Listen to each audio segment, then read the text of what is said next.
Baik. Sudah 11 bulan saya nggak punya kerjaan tetap. Nafkah yang saya berikan ke istri sangat minim sekali. Keluarga istri meminta saya untuk pisah. Akhir-akhir ini istri juga sudah tidak tahan. Istri saya bekerja. Sebenarnya kami masih saling menyayangi. Istri saya masih cinta sama saya. Ustadz, gimana saya menyikapi masalah ini? Apa saya ikuti maunya istri dan keluarga? Saat ini istri saya lagi didekati pria lain yang lebih mapan dan kaya. Salahkah saya kalau memukul pria tersebut? Karena pria itu telah mengambil kesempatan dalam kesempitan rumah tangga kami. Ustadz minta amalan atau wirid untuk melapangkan rezeki.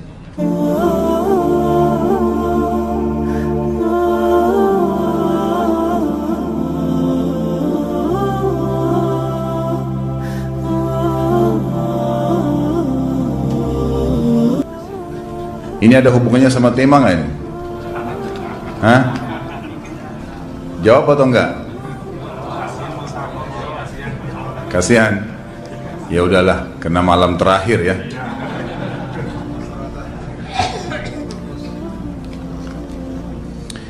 Yang pertama sekali, saya menyarankan Anda saran dari laki-laki ke laki-laki. Prinsiplah. Dan jangan merendahkan diri di hadapan wanita. Maksudnya begini, pada saat seorang wanita yang menjadi istri Anda membutuhkan Anda, tunjukkan kebutuhan kita 1000 kali daripada dia. Dia sayang, dia perhatikan, dia siap berkorban. Kita harus 1000 kali lebih hebat daripada itu. Laki-laki memang penaung. Tapi kapan dibalik? Kalau saya pribadi, kapan dia tidak butuhkan, menunjukkan kebutuhan, saya 1000 kali tidak butuh sama dia. Untuk apa Anda merendahkan diri di depan seorang wanita yang kalau memang dia tidak bisa menjadi seorang istri? Karena kapan wanita sudah menyombongkan diri di hadapan laki-laki, tidak akan ada wibawa sama sekali. Ini poin dulu dalam pembukaan. Dan selalu saya sarankan siapapun ikhwah yang minta saran saya dalam masalah rumah tangga, yang paling pertama ini saya ucapkan, saya bukan menyuruh Anda menjadi keras, bukan. Tapi saya mengajak Anda untuk punya prinsip dalam hidup. Wibawa, pemimpin rumah tangga. Dibutuhkan, kita butuh. Tidak dibutuhkan, ya sudah. Masih banyak gantinya. Dia mau ganti laki-laki lain, silahkan. Ahlan wa sahlan, silahkan. Allah akan gantikan penggantinya yang lebih baik. Dan itu harus bisa kita punya prinsip. Memang begitu. Kalau ini kita terapkan dalam kehidupan kita, kita akan sangat mudah hidup. Terkadang subhanallah ada pengorbanan berat. Berpisah dengan meninggal, berpisah karena masalah dosa yang dilakukan oleh pasangan kita, jelas haram. Kalau ada seorang istri hanya karena masalah suaminya kekurangan ekonomi mau berhubungan sama laki-laki lain, wanita apa ini? Cinta itu pengorbanan, kasih sayang, bukan hanya pada saat mampu kemudian disayang, pada saat tidak mampu kemudian ditinggal. Subhanallah. Hati-hati, hukum Allah subhanahu wa ta'ala berlaku. Akhwat yang jadi istri, ikhwah yang jadi suami, harus tahu pasangan kita itu punya Tuhan sebagaimana kita punya Tuhan yang sama. Dan Allah itu maha adil. Memang dalam kehidupan kita ada naik turunnya. Dan makna cinta adalah pengorbanan. Itu sebenarnya. Kalau hanya kita kantongnya lagi penuh kemudian disuka sama istri, pada saat lagi tipis, lagi masalah, kemudian dia mau berhubungan sama laki-laki lain, na'udzubillah min dzalik. Wanita apa ini? Kalau saya tidak naungin. Kalau saya nggak naungin. Kamu mau sama dia silahkan. Silahkan jalan. Kalau saya, istri saya sangat tahu prinsip saya. Kalau kamu merasa ada laki-laki lain yang kamu anggap baik, atau kamu mau ingin memasukkan pendapat keluargamu dalam rumah tangga saya sehingga kedudukan saya sebagai suami tidak didengar lagi, silakan pilih keluarga kamu. Tidak ada masalah. Jadi jangan jadikan sebagai beban. Oh, nanti kalau pisah saya hidupnya bagaimana? Saya melarat. Ini kenapa ini? Saya mati kalau nggak sama dia. Ya mati bener nanti. Gila kalau nggak nikah sama dia. Gila kalau siapa ini? Ini kenapa ini? Keluar dari bingkai hidup itu. Seorang muslim itu hidupnya mulia. Dia dihormatin, dia menghormatin. Dia dihina, tinggalkan. Allah SWT tidak menyuruh kita menghinakan diri, tidak boleh. Kalau wanita ini misalnya, istri ini yang dikatakan tadi masih mencintai suaminya, dia hanya sekedar minta kerja, ya, garis bawahi kalimat ini ya, dia hanya sekedar minta kerja untuk membantu nafkah rumah tangga, ahlan wa sahlan, jempol, nggak masalah, bagus itu. Sampai suaminya mapan, itu baik. Tapi dalam kondisi masih status istri punya hubungan sama laki-laki lain, naudzubillah min dzalik, mana ghirah, mana kecemburuan positif yang telah Allah pelihara dalam diri kita, nggak boleh. Pada saat seorang sahabat pulang ke rumahnya mendapatkan istrinya selingkuh dengan laki-laki lain, tidak disebutkan apakah berhubungan biologis atau tidak, tapi yang jelas sahabat ini sampai kaget masuk ke rumahnya temukan ada laki-laki lain. Dia bingung mau lakukan apa. Dia pergi ke Nabi SAW lalu berkata, ya Rasulullah, saya pulang rumah istri saya lagi sama laki-laki lain.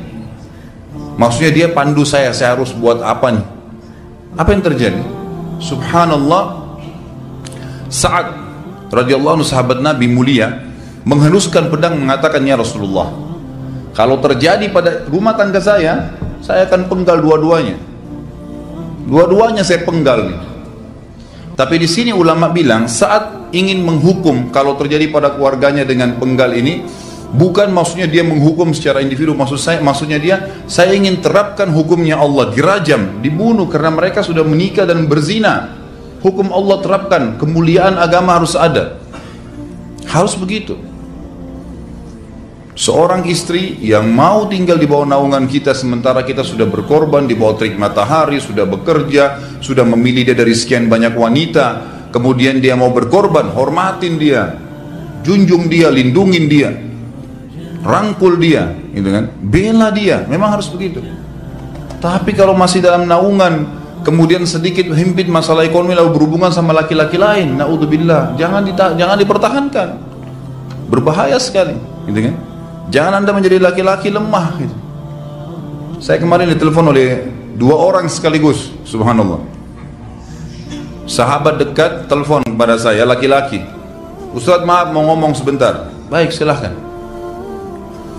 Ustaz, saya ini, istri saya pulang ke rumah ke kampung ayahnya ibunya karena alasan mengurus ayah dan ibunya. Akhirnya saya sama anak-anak ditinggal di sini sendiri. Setiap kali saya panggil pulang, dia bilang, sudahlah saya nggak mau pulang, kalau mau nikah lagi silahkan. Dia bahasakan begitu.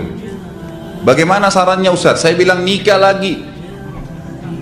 Dengan tegas saya bilang nikah lagi. Kalau tidak terbuka pintu fitnah. Perempuan itu kenapa harus pilih orang tuanya? Tidak boleh secara syar'i, nggak boleh. Sudah menerima akad nikahnya seorang laki-laki, laki-laki itu yang dinomorsatukan di atas ayahnya, nggak ada alasan. Kalau suami izinkan boleh urus orang tua, kalau nggak diizinkan tidak boleh, nggak boleh. Bagaimana dia tinggalkan suaminya sama anaknya? Kaget itu saya katakan begitu. Iya, bahkan sekarang hukum poligami sudah wajib bagi Anda, nggak boleh. Wajib sekarang. Ini ragu mau melangkah seakan-akan poligami itu dosa, padahal dia ditinggal oleh istrinya. Bagaimana bisa ini? Ada laki-laki seperti ini nggak punya prinsip, harus melangkah. Dia sudah dapat jawaban saya, dikasih ini, Ustaz teman saya juga mau bicara, masalahnya sama lagi. Ustaz istri saya tinggalkan saya, Ustaz kayak mau menangis. Sebentar, jangan pakai nangis laki-laki. Apa ini cengeng? Ditinggal wanita nangis, subhanallah. Orang nangis itu ditinggal meninggal Rasulullah SAW, ketinggalan sholat subuh berjamaah, itu nangis. Nggak jadi jihad, nah itu nangis. Ditinggal perempuan nangis, la ilaha illallah. Allah ciptakan perempuan lebih banyak daripada laki-laki. Ini bukan menurunkan martabat perempuan ya. Artinya harus seorang pemimpin itu punya wibawa. Nggak bisa, kalau nggak akan dianggap remeh nanti. Istri itu dinaungin, dilindungin, dididik, diberikan haknya ia. Berikan berlipat-lipat penghormatan sebagaimana dia berikan satu penghormatan, nggak apa-apa. Tapi jangan sampai menginjak martabat seorang pemimpin, tidak boleh. Akhirnya saya sampai bilang sama dia, akhi, ambil keputusan. Kamu mau balik sama saya berumah tangga di sini, atau kamu pilih rumah orang tua kamu? Oh, saya pilih orang tua saya, baik, saya ceraikan kamu sekarang. Assalamualaikum, tutup telepon, selesai. Jangan lama-lama. Cengeng sekali. Udah sujud sama Allah, saya masih berat cintanya Allah. Ia minta kepada Allah subhanahu wa ta'ala, minta gampang dihilangkan dari hati. Sebagaimana dia datang dia bisa keluar, gampang itu. Subhanallah ya, jangan terlalu mencintai dunia berlebihan. Kalau saran saya, kalau istri anda ini tanya baik-baik, kalau kamu bekerja hanya karena mau bantu nafkah rumah tangga sekarang, ahlan wa sahlan, silahkan. Selama pekerjaan halal, antar dia ke tempat kerjanya, muliakan dia, jaga, jemput pada saat pulang, anda pembelahnya, begitu. Tapi kalau berhubungan sama laki-laki, ada subhanallah suami depannya dia istrinya telepon laki-laki lain dan dia menerima itu. Mana ini? Dalam agama haram, wallah haram itu hukumnya, nggak boleh. Itu namanya dayuth dalam agama. Nabi SAW mengatakan Allah melaknat dayuth. Kata sahabat, siapa itu dayuth ya Rasulullah? Laki-laki yang tidak punya cemburu terhadap pelanggaran agama yang terjadi pada istrinya. Gimana caranya? Nggak boleh dalam agama Islam, gitu kan? Makanya biasakan hati kita terisi dengan cinta kepada Allah SWT dan bukan cinta kepada manusia. Mencintai istri karena Allah yang perintahkan, mencintai suami karena Allah yang perintahkan. Jadi semua karena Allah. Tidak ada kata-kata hilang, tidak ada rugi kalau kita meninggalkannya. Jadi ini hal mendasar yang saya tahu, Allahu alam. Jadi sampaikan seperti itu. Kalau wirid apa? Saran saya adalah memperbanyak istighfar kepada Allah SWT. Gunakan momen musibah itu sebagai kesempatan untuk mendekatkan diri dengan Allah Subhanahu wa taala. Begitu.